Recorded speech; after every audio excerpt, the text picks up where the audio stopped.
We've got another massive patch on our hands, which means the meta is evolving once again. You know we got you covered though, as today we'll be breaking down the best solo carries. 3 champs for each role that hold some of the greatest carry power for the current meta. And just before we get into it, if you want to improve fast and get the rank you've always wanted, then go to skillcap.com. Stop wasting your time grinding thousands of games only to see no progress. With Skillcaps, you'll uncover the secret to climbing ranks fast that only take a few minutes to learn and can be immediately applied in your next game. The best part is it's completely risk-free to try, as you're kept safe with our rank up insurance. If you don't significantly improve while actively using Skillcap, then you get your money back, no questions asked. So what are you waiting for? Get the rank you've always wanted by clicking the link in the description below. Alright, let's start off by covering our first top lane pick. It has been the Trinity Force takeover the past patch or so, and one really strong top laner who's still quite underrated with the item is Fiora. Fiora is being bumped into the top 3 for this patch, as she's absolutely incredible right now with this split push focused build. Rush item is Trinity, Ravenous Hydra is second, and then you pick up a Hullbreaker third. Trinity and Hullbreaker were both just recently buffed, and if you can get to this 3-item core, there is practically no one who can beat you in the 1v1. Being able to side lane properly is extremely important on Fiora and vital to your win condition. We have an entire course on our website that covers how to split push properly, so it's a great resource to help you out. Ban-wise for Fiora, Malphite is one of the best options right now, with him being played a ton in meta. For the rune page, you can run Conqueror or Grasp depending on the matchup and preference. Grasp is best in those scrappy melee versus melee lanes where you will be taking a lot of quick trades, while Conqueror is optimal into ranged matchups or into tanks where you need very extended trades to win. There's really no better tank with as much solo carry power as Malphite right now. Mal is especially good for the lower ranks because it takes very little skill to be consistently impactful on the champ. You could come out of the lane 0 and 5 and getting curb stomped by the enemy top laner, but hit that one good R in a fight and end up winning the game off that engage. Best ban for Malphite is Sylas for 2 core reasons. Number 1 is that Sylas is an AP bruiser, so Mal doesn't get the stack armor like he wants to. Number 2 being that Sylas with Malphite R is one of the most disgusting things in the game. Adapting how you look to use your R for each game is really key to seeing the best results on Malphite. Of course, those multi-man Rs are always fun to go for, but if every single enemy you're ulting is useless and the opposing team has a 10 and 0 ADC, going for those one-man ults can actually be more optimal. The build for Malphite is an Iceborne Gauntlet rush into Sunfire Aegis second and a situational tank item third. Grasp is best in melee lanes where you are planning to max W out first, while Comet is optimal with a Q max in ranged matchups or against champs you can't really trade autos with. These fighter top lane champs who thrive in the 1v1 are making a big push back into meta as of recent, one of them being Jax. Just like we mentioned earlier for Fiora, Jax is a champ who loves the recently buffed Trinity Force and has so much carry power with the item. Playing for that Trinity spike is a really good win condition for each game on Jax, as you become such a monster on completion. Malphite being a champ who stacks armor and has an attack speed slow is very annoying for Jax to deal with, so he's our recommended ban. The 3-item core of Trinity Force into Blade of the Ruined King and Spear of Shojin is going to offer the most dueling power. Hullbreaker is a really underrated option as well in place of Blade of the Ruined King if you plan on only sitting in the side lane. Rune page for Jax is Lethal Tempo with Triumph, Alacrity, and Last Stand. Run Magical Footwear and Biscuits for secondaries. Making his way back into meta for the first time in what seems like multiple years has been Ivern. The buffs last patch have been absolutely incredible, and it looks like Riot has no plans for nerfs in 13.12.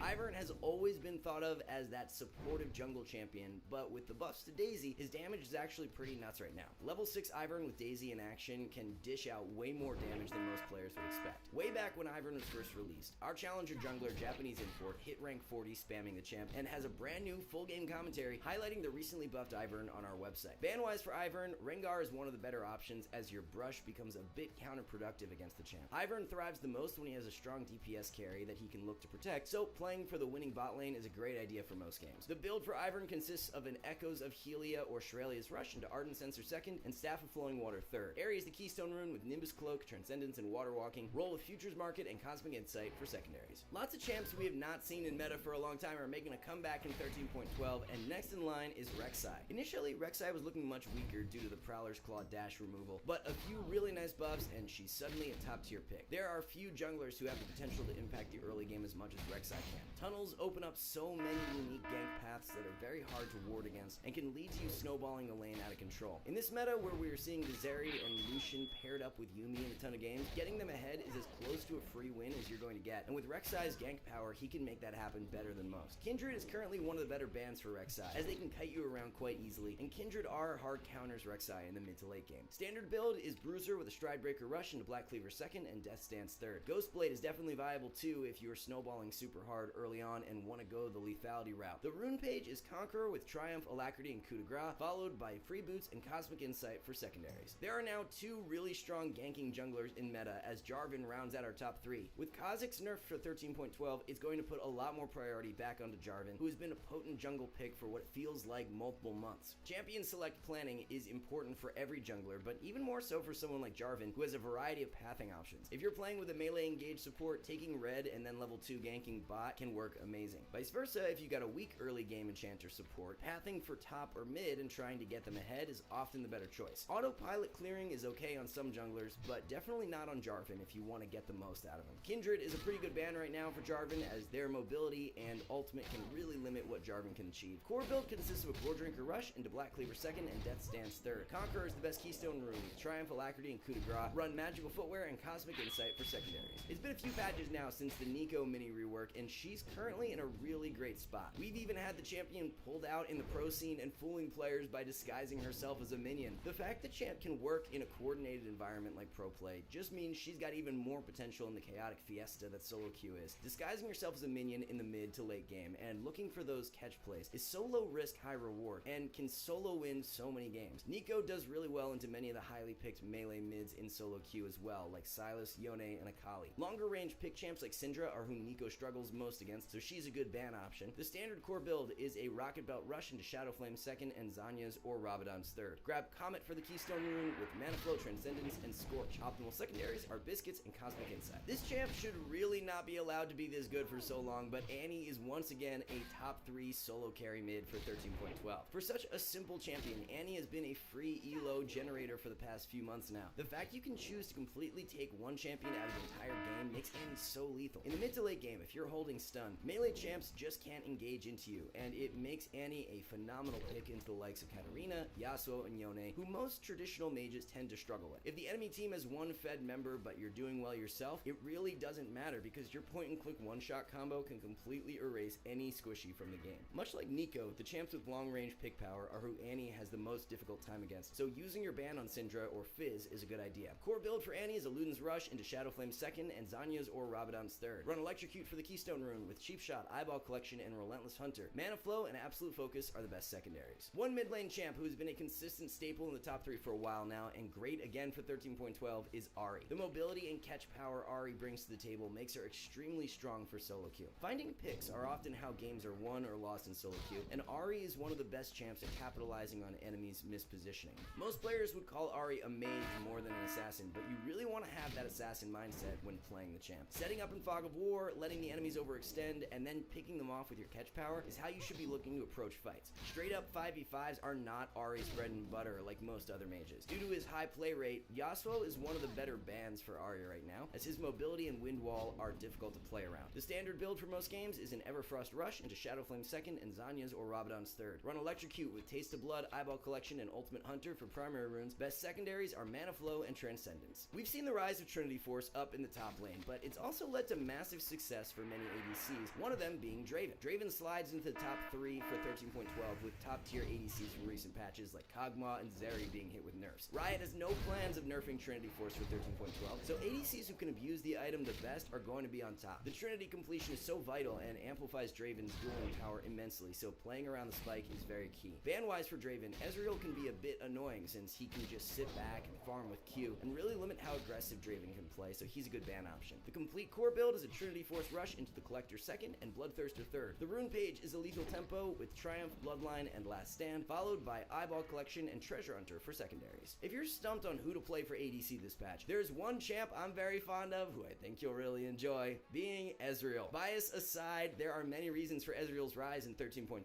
So many ADCs are being torn down this patch by more Gale Force nerfs and a Fire Cannon nerf, while Ezreal slips by without a single change affecting him. Just like Draven, Ezreal is another champion absolutely thriving with the buffed Trinity Force and is now heavily outperforming Essence Reaver. The gap was relatively close before, but Trinity is now winning 4% more than ER. One thing that you can consistently control in the majority of your games is hitting that mana immune spike before 20 minutes. With Trinity completed depleted and mana immune upgraded into Muramana, you have one of the best mid-game spikes for any champion. Third item is really situational on Ezreal, as you can go Serylda's for most games, but Ravenous and Frozen Heart are viable too. For the rune page, look to run Press the Attack with Presence of Mind, Bloodline, and Coup de Grace. Free Boots and Biscuits are for secondaries. Stepping away from the Trinity Force ADCs, over to one who's dominating with the lethality build right now is Miss Fortune. When it comes down to a simple to pilot ADC who has an extremely powerful mid-game spike, there's nobody who tops MF in this meta. Get to your 2-item core and you begin one-shotting squishies with an E into R combo. There's actually two really good mythic options to choose from on MF for 13.12, with Ghostblade and Duskblade being very powerful. Duskblade actually has the higher win rate right now after the 13.11 buffs, but Ghostblade is being picked way more often, so try out both and see what you prefer. The Collector's second item and Lord Dom's third work really well to round out the core. As an ADC who lacks a gap closer, using your ban on a hard engage meta champ like Malphite or Jarvan is good value. For the rune page, it's First Strike with Free Boots, Biscuits, and Cosmic Insight. Run Absolute Focus and Gathering Storm for secondaries. With Melio, Lulu, and Yuumi all being nerfed in 13.12, it's going to bring Rise to melee supports, and kicking off the top 3 is Nautilus. Especially with the hyperscalers like Zeri and Cog nerfed as well, it's going to bring back more strength to those powerful early game ADCs who Not loves playing with. If you can pick Nautilus with Samira, Draven, or Miss Fortune and CC the enemy ADC at level 6, it should be a guaranteed kill every single time. Level 2 kill threat is also quite good with Nautilus, so if you have the push and will hit 2 before the enemy, gesturing aggressive and going all in is important to play for. Those strong disengaged supports are who can provide Naut with some issues, so banning out Janna or Morgana is a good idea. Built to run as an Even Shroud Rush into Zeke second and Knight's Vow third. Glacial Augment is the keystone rune with Hex Flash, Biscuits, and Cosmic Insight. The best secondaries are Bone Plating and Unflinching. Another hook support who's going to become even more powerful for 13.12 is Blitzcrank. Blitz loves playing into those squishy enchanter supports, so with many of them being nerfed, he's going to be thriving. A little trick you can try to key in on when playing Blitz is to focus on those low health enemy minions. The enemy will feel safe being behind the minion, but if you can time your hook for as soon as the minion is going to die, it can really catch the enemy off guard and drastically increase your hook hit rate. Playing around the side lane brush is also very important too, as the threat of your engage from the brush forces the enemy to play more reserved. The core build for Blitzcrank is a Shurelya's Rush and a Zeke second and Knight's Vow third. Glacial Augment is the keystone rune with Hex Flash, Biscuits, and Cosmic Insight. Grab Bone Plating and Unflinching for secondaries. The final support rounding out the top 3 is going to be Rakan. Rakan priority rises back up this patch with all the enchanter nerfs, and he's especially going to be loving the fact that Melio is finally being nerfed. There's no better support than Rakan when it comes down to capitalizing on those slight positional errors that the enemy makes. The snap engage plays that Rakan can pull off really rewards players that can think fast and thrive more off of macro than micro play. Setting up in fog, controlling vision around objectives, and finding catch plays when you have the numbers advantage is a simple way to see consistent results on Rakan. Janna is definitely one of the best bans for Rakan, as her disengage heavily negates his core purpose. Build to run as a Shurelya's Rush into Zeke second and Redemption third. Roll with Guardian followed by Font of Life, Bone Plating, and Unflinching for primary runes. Optimal secondaries are Zombie Ward and Ultimate Hunter. So that wraps up the solo carries, but if you want to improve fast and get the rank you've always wanted, then go to skillcapped.com. With premium courses for every role and skill taught by the best players, Skillcapped is the perfect platform to help take your game to the next level. Take our wave control course. While you wait for your next game to start, you can learn freezing, fast pushing, slow pushing, bouncing waves, the list goes on, all in just a few minutes to maximize your improvement rate. Or maybe you just like seeing your opponent's health go to 0. Then you'll love our trading course. We even have a skill test at the end so you can see how good you really are. Players just like you are leaving 5-star reviews and raving at how helpful they are. That's not all we offer though, as every week we release 10 brand new Smurf commentaries where a challenger player teaches you how to climb out of the exact rank you're stuck in. If you're looking for something more personal instead, then we got you covered with one-on-one coaching from our trained challenger experts. All this seem too good to be true? Well, don't worry, we're backed by a rank up guarantee. If you don't significantly improve while actively using skill caps, then you get your money back, no questions asked. So what are you waiting for? Click the link in the description below and get the rank you've always wanted. Until next time, thanks so much for watching and good luck in solo queue.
Hey guys, I don't really even know how to begin a video like this.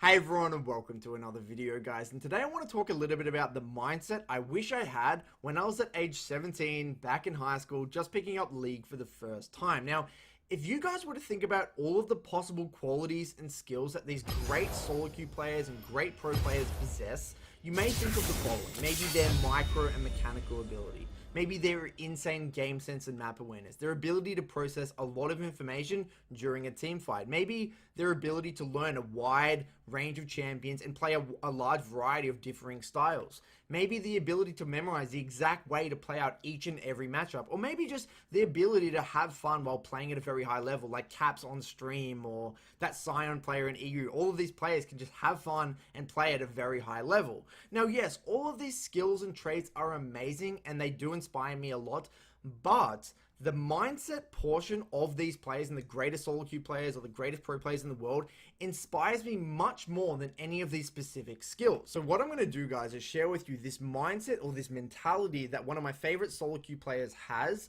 and rather than just go into the theory and just explain it, I want to show you it through a VOD, what it looks like if you were to translate this mentality or this mindset into a game. And then at the end of the video, we're going to go deep on what this mindset is, what it looks like, and how you guys can really develop this sort of mentality for yourself. So let's dive straight into the VOD. So what we're going to do now, guys, is go through a recent VOD from Dopa's stream on the new patch. And now you may say things like, Curtis, not again, another Twisted Fate VOD. This is going to be boring. I know everything about Twisted Fate, blah, blah, blah. This is not going to be about Twisted Fate whatsoever. Nothing about his strategy. We're going to really skim through this game just so you guys know the key points, what happens, the mentality he's in. Then at the end, once you have a little bit of context of what goes on within this game, we can really go deep in terms of what makes Dopa special in terms of the mindset he adopts in every single solo queue game. Alright, so this is a game where he has a Camille into Fiora top, which is a relatively heavy trading snowball oriented matchup. He has a Graves jungle. I believe he's versing a Kha'Zix jungle. It's, again, another chaotic heavy trading bot lane with Thresh into Leona with a Aphelios and Kai'Sa, very burst oriented. And there's really not much he can do in this mid lane matchup, especially because Cassio has actually opted in for Cleanse. And he's actually opted in for a very scaling setup with Unsealed Spellbook. So as we can see so far, their bot lane has actually just already died 2v2. So this is already not a good look for Twisted Fate, because for those of you who don't play Twisted Fate, that's completely fine. This is really nothing to do with Twisted Fate, but as you probably know, Twisted Fate really does require a winning side lane. You need to get one of your side lanes snowballing. Now, he actually pings that Cassio warded onto the top side, and as you can see in a second, Fiora ends up solo killing his Camille. So, as you can see now, already, we're 2 minutes 35 or 2 minutes 40 into the game. His bot lane's been 2v2 killed, and his top lane has been forced to TP back to lane already, and has been solo killed.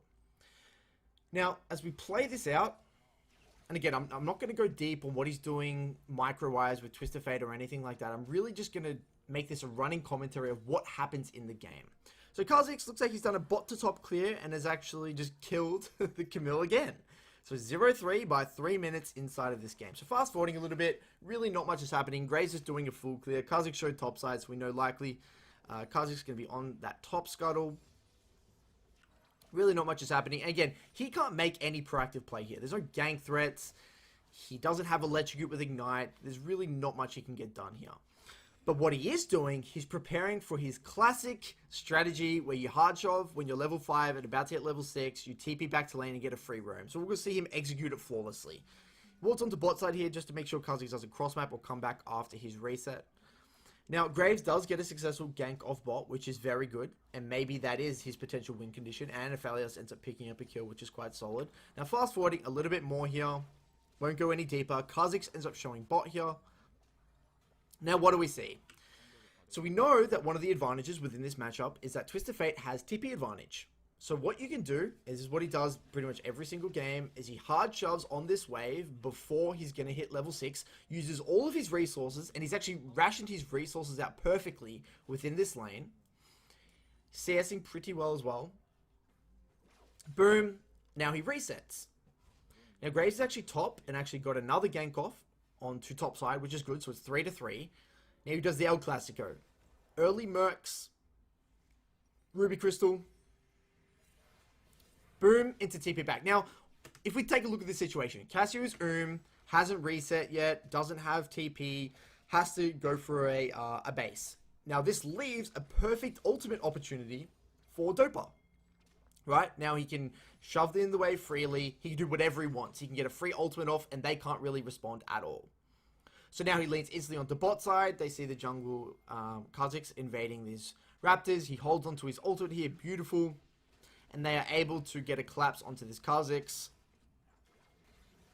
And anyway, they end up killing this Kha'Zix, which is not optimal for Twisted Fate because he didn't get the kill, but Graves definitely, getting the kill is not too bad at all. Anyway, fast forwarding a little bit here.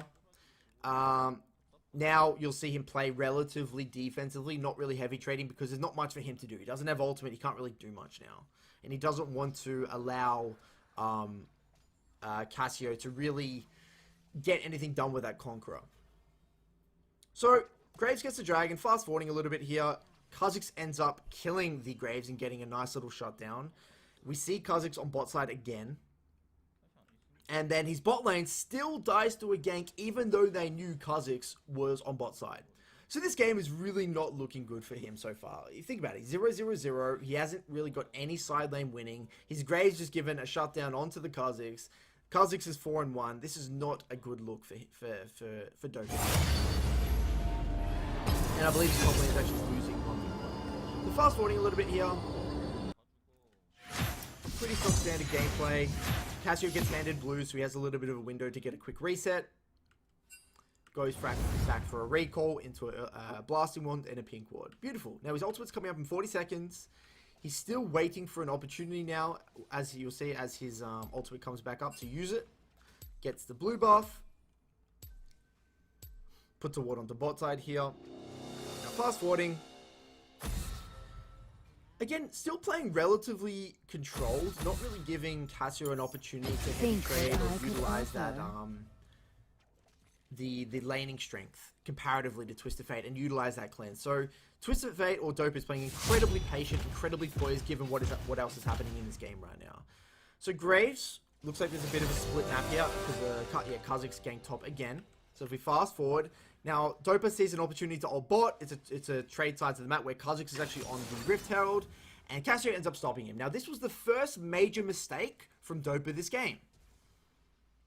So he's forced to blow flash, didn't use the heal, but they still end up getting the kill onto the Kai'Sa on bot lane, which, it could have been a lot cleaner. I'm assuming they maybe had to burn some to get that kill, but overall, not absolutely terrible. He has a bit of a misplay, and I believe Cassio actually had to flash for that. Let's light it up. So he got both bombs out of the Cassio for that, which wasn't too bad.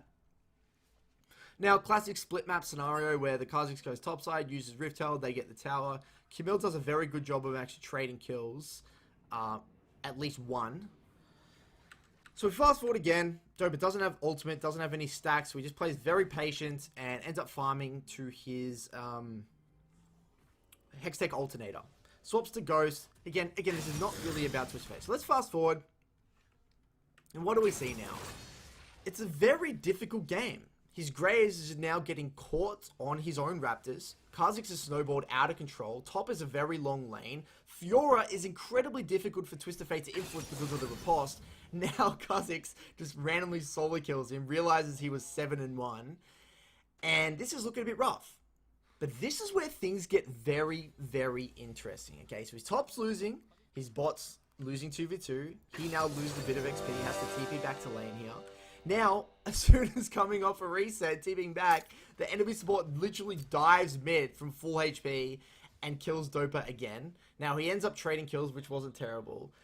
And this is where, when I was watching this stream, I was like, holy shit. Any Twisted Fate in this situation, understanding like how good these players are, does not want to play this game. They're either spam picking their jungler, they're typing, they're saying FF at 15, they're saying something, or at least if they're not typing it, their mentality is completely cooked. Like, they're not going to be looking for any opportunities. They're going to be completely checked out of this game. So anyway, he gets his rocket belt, comes back, bot lane dying again, trading 1-for-1, which is not terrible. Fiora's gotten tier 2 top side. Looking very desperate. I believe he tries to collapse and defend this blue. Here we go. Gets a nice gold card onto the Thura. Beautiful. And Camille gets another kill onto the Thura. Not too bad. Good awareness from Dopa. Good response. Now, fast forwarding a little bit here. Still has ultimate. Holding his ultimate. Not forcing anything. He doesn't need to force. His jungler's on top side. His jungler dies again on the enemy Krugs. He's kind of getting harassed by Cassio. Now, this must be really frustrating because Cassio is literally... hasn't really done much of this game. So now he's hovering out of vision. Hovering his bot lane knowing that he does have ultimate. Just to exert a little bit of pressure, I'm assuming. Fast forwarding again. Bit of a lull state in the game. Now, he sees his bot lane get caught out in the river. Notice how he doesn't do a compensation ultimate. He doesn't just randomly use ultimate. He plays slow, knowing that his jungler was not there. He can't do anything to save that situation. So he doesn't even pop ult, nothing. Gets a nice little pick onto this Leona in transition. Now, gets one more mid wave. On his way to mid wave piece is Cassio walking up. So it looks like they're going to go for a nice little pick here again. Beautiful. Cassio uses cleanse. He's trying to bait out that ult. Cassio did a very good job of holding that. Now, does Graves get the kill onto the Cassio? I don't think so. Yeah, Graves not. Nice. So Graves got the kill onto the Cassio. Kha'Zix again diving. Forced to use the stopwatch. Still dies anyway. So this is a very frustrating game for Dopa. Now, look what he does. Goes into the side lane. Now, people may think, oh, you know, here comes the rage splitting, here comes the FFOs, here comes the flaming, whatever it is. No, he's cool, calm, composed, waiting for an opportunity. His bot lane said he can't really do anything right now. You can see him posturing his camera mid, looking for a potential ult, pinging it, and then he's like, nah, let's not force that. He's looking for opportunities. You can tell the thing with Dopa and the way he plays the game. He's always scanning for opportunities. It doesn't matter what's happening in that game. He's trying to find a way to win this game. He's trying to use his knowledge, his map awareness, his assessment of everyone's location to find an opportunity